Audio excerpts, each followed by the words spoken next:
ini kita bahas mengenai apa Bang? Apa tadi saya bilang tuh? Berbicara dagang. Berbicara dagang dan peluang bisnis dari bersilaturahmi baik dengan teman, saudara, kerabat. Dari situ bisa memunculkan berbagai ide kreatif kalian untuk membangun sebuah usaha yang bermula dari ya modal nekat mungkin ya Bang? Bukan modal nekat sih bahasanya. Modal apa?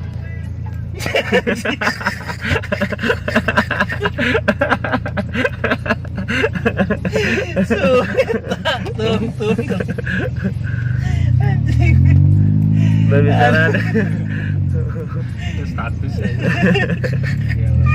Jadi lebih kepada modal harus berani. Nah itu bahasanya. Modal nekat itu kan maksudnya terlalu apa ya? Ekstrim. Bukan ekstrim, terlalu vulgar. Oh vulgar. Harusnya ya modal apa? Modal berani aja dulu. Modal berani dalam arti semua orang tuh punya uang. Kadang tuh gini, kita dikasih dua pilihan.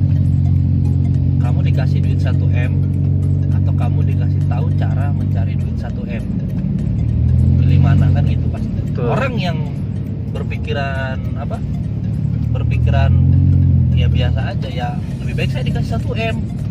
Saya bikin apa ya saya lebih baik dikasih apa 1M. Saya bikin usaha. Betul. Tapi kamu kan nggak tahu caranya bikin usaha seperti apa. Akhirnya apa? Duit yang 1M tadi habis. Nah, itu yang pertama. Yang kedua, dia bilang kamu lebih baik dikasih tahu cara mencari 1M. Berarti kan secara logika dikasih tahu cara mencari 1M. Kalau kita dikasih tahu cara mencari duit 1M, berarti logikanya aja kita bakal dapat duit nih 1M tanpa mengeluarkan duit 1M.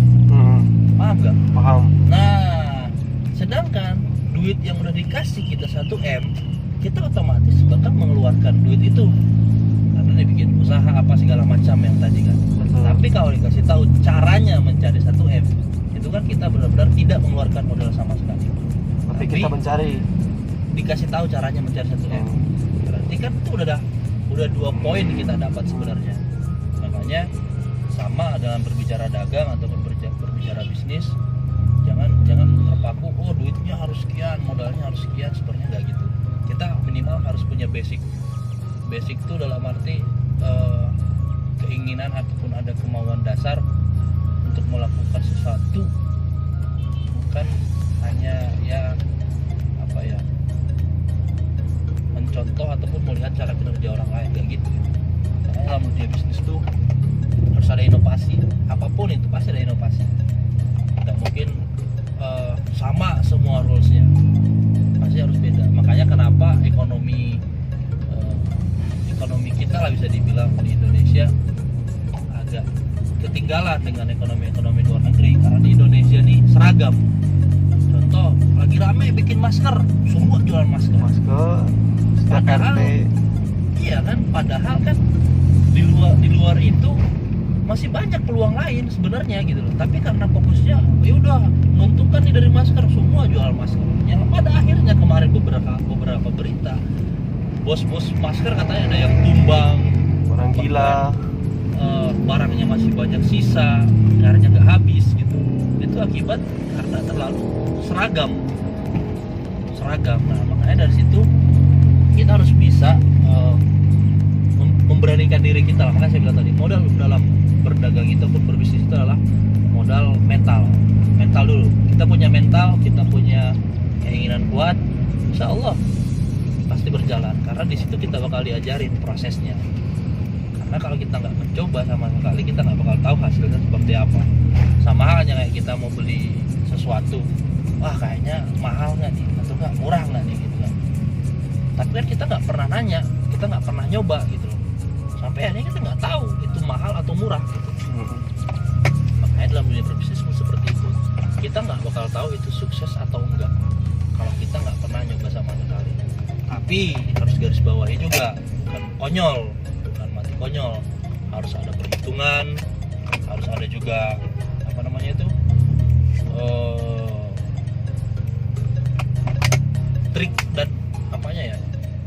triknya lah, harus ada perhitungannya, harus ada triknya, harus ada juga Pembukuan lah yang- minimal ya.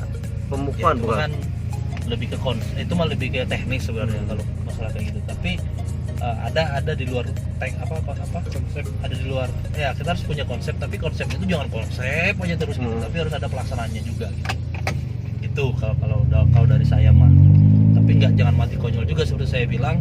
Oke, berani terus punya modal hajar langsung jadi, nggak gitu. Harus punya juga perhitungan yang sangat kuat, harus punya feeling yang sangat kuat juga dalam menentukan sesuatu ataupun membuat sesuatu. Kita udah punya belum mental untuk di saat kita tidak sesuai dengan rencana A, kita udah punya mental yang sesuai rencana B nggak gitu. Kita tuh minimal harus punya plan banyak, A, B, C sampai D sampai Z kalau bisa. Kita harus punya itu dalam satu bisnis. Sama halnya kayak dulu pertama kali Rock and Road, nggak pernah berpikir bahkan wah laku nggak nih tas nih, padahal kan tas itu bukan suatu kebutuhan orang, bukan sesuatu yang Kebutuhan pokok. kebutuhan pokok. Tapi kenapa misalnya yakin jualan tas nih ataupun bikin brand, kenapa gitu. Nah itu tadi, karena satu, saya merasa saya punya kualitas, kedua saya punya strategi, ketiga percuma saya sering silaturahmi gitu. Nah itu tadi, harus ada trik dan perhitungan yang sangat kuat, yang benar-benar saya yakin nih barang apapun yang saya jual pasti laku. Nah itu juga gitu. Makanya sering peribahasa orang dulu, sering-seringlah silaturahmi itu bakal mendatangkan rezeki, itu saya yakin dan percaya itu. Betul. Karena itu yang saya alami selama ini gitu. Gak dapat dari bisnisnya, mungkin kita dapat bersilaturahmi. Iya. Siapa tahu ada job yang lain, ketemu jodoh barangkali ya Bang ya. Wah, kalau itu masih bahaya. Apalagi silaturahmi sama mantan itu bahaya itu. Bahaya itu, jangan diperpanjang, nantinya efeknya bukan lockdown lagi, tapi jadi head on nantinya ya. Jadi semoga saja kalau kalian mempunyai keberanian, wawasan, nanti kan nambah silaturahmi, bisnisnya lancar. Ketika kalian butuh atau kalian pengen sesuatu kan gampang tuh, gak usah nyari yang lain, gak usah nyari ke yang jauh dulu. Lirik teman kalian, saudara kalian, barangkali di sekitar lingkungan kalian tuh ada yang kalian cari itu, seperti itu. Dan buat teman-teman yang udah kerja, bersyukur, jangan disia-siakan pekerjaannya. Tuh, gaji Dalam kecil, iya. gak UMR. Jangan maksudnya ya udah bersyukur aja, intinya hidup itu bersyukur. Kalau kita udah punya pekerjaan ya sudah, jalani dengan ikhlas. Jangan banyak minta-minta, jangan banyak ini itu segala macam, jalanin saja. Punya pekerjaan seperti apapun itu, asalkan kita bersyukur, insya Allah pasti lebih berkah. Betul. Nggak sekarang, mungkin dikabulkan doanya, tapi entah itu berapa bulan, 3 bulan atau 4 bulan ke depan. Dulu saya bakal berpikir semua orang tuh punya kendaraan, punya apa gitu, nggak ada kita kepikiran itu. Tapi ternyata jalurnya beda. Dikasih Tuhannya, kamu punya sesuatu nih gitu, ya alhamdulillah, berarti harus bersyukur. Yang penting satu dalam hidup itu, kita harus jujur dalam hal apapun. Jujur tentang dagangan kamu, jujur tentang kualitas dagangan kamu, jujur dengan semua yang ada, hal-hal yang orang tuh menarik karena kejujuran kita. Betul. Itu yang paling penting. Kadang orang menjual sesuatu itu bukan berdasarkan kejujuran, tapi yang penting laku. Tapi usahakan buat yang mau bikin usaha atau berdagang, usahakan sejujur mungkin, walaupun hasilnya nggak terlalu besar, tapi usahakan sejujur mungkin. Mungkin segitu kalau dari saya. Atau kalau Pak Ustadz Aman Pak Ustadz.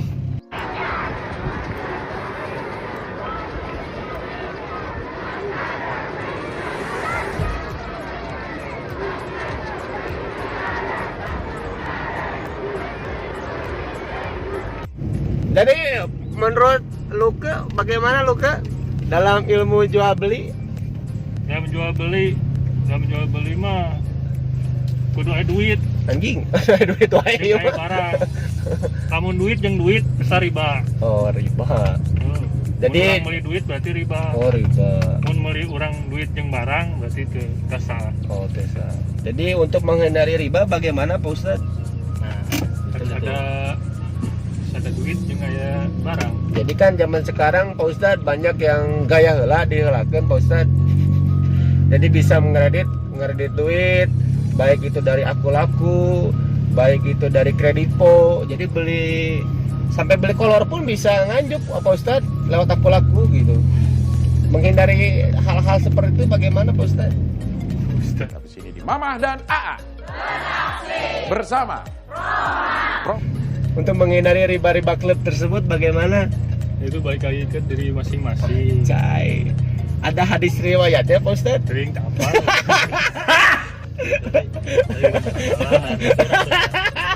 Pada kredit duit lagi gitu. Maksudnya bakal jadi beban. Iya. Lebih baik ya apa adanya, kita punya budget segitu ya udah aja beli segitu, manfaatin. Hanya kan dari beberapa hal kejadian orang tidak memikirkan kendala yang akan dihadapi ke depan. Kayak contoh kayak sekarang corona, siapa yang memikirkan bakal ada kejadian kayak gini? Seperti itu.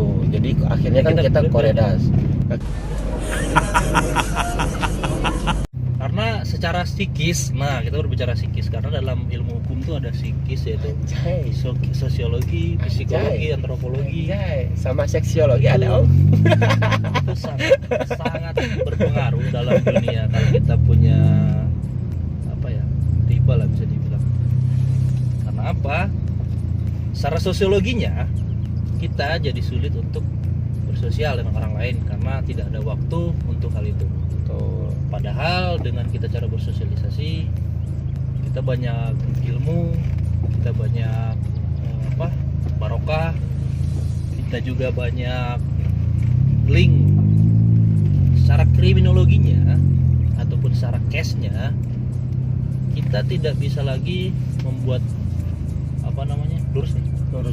membuat plan ataupun perencanaan sesuatu hal yang mungkin discontinue karena kita masih punya tanggung jawab kan yang harus kita bayar, cicilan bulan ke bulan, hari ke hari ya.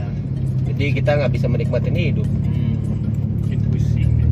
Yang terakhir ya tadi secara antropologi ataupun budayanya ya kita jelas-jelas bakal menyita waktu dan pikiran kita sendiri.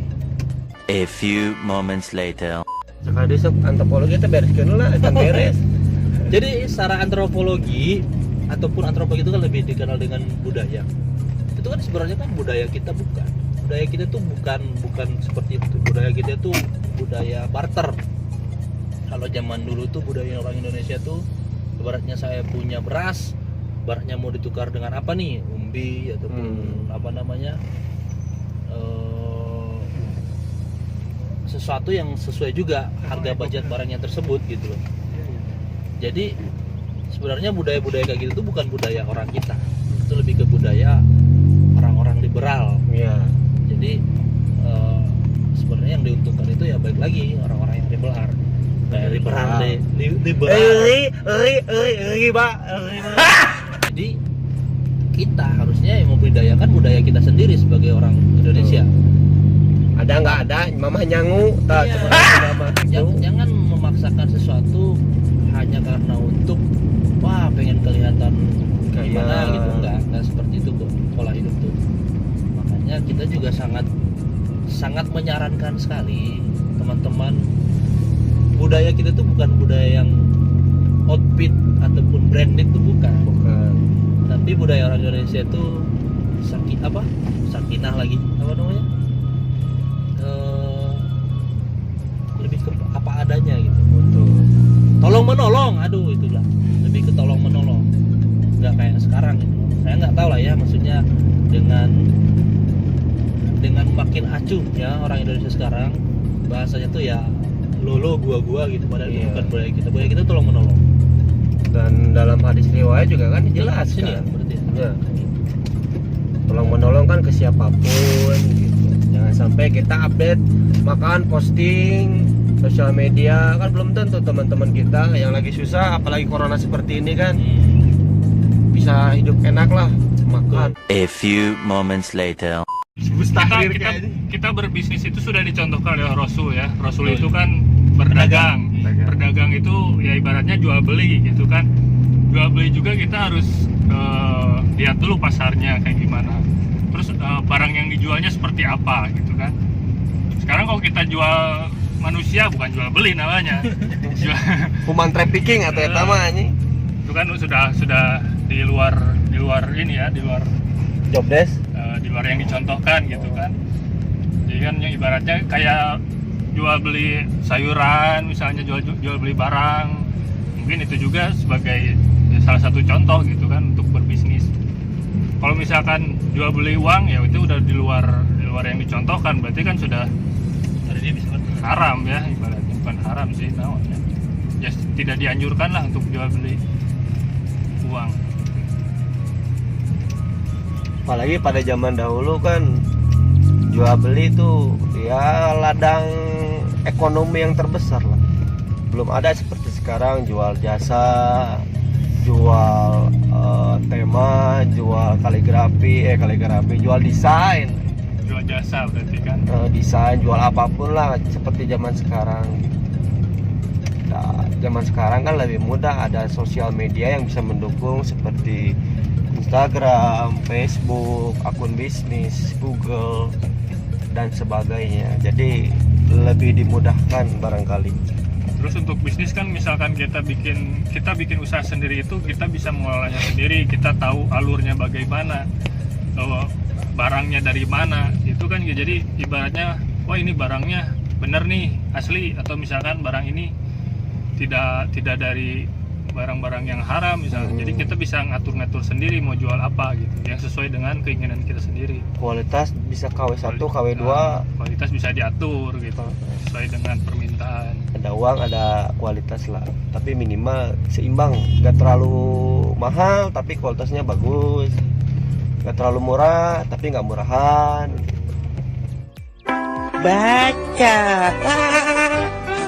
Naon itu? Jadi semoga di konten kita kali ini bisa memberi wawasan lah ke depannya Judulnya buat kalian kaula muda. Berbisnislah dengan gaya kalian sendiri. berusaha berbicara dagang. Itu Nah. ya judulnya. Clickbaitnya berbicara dagang. Jangan lupa like, comment, and subscribe. Bodo amat ah.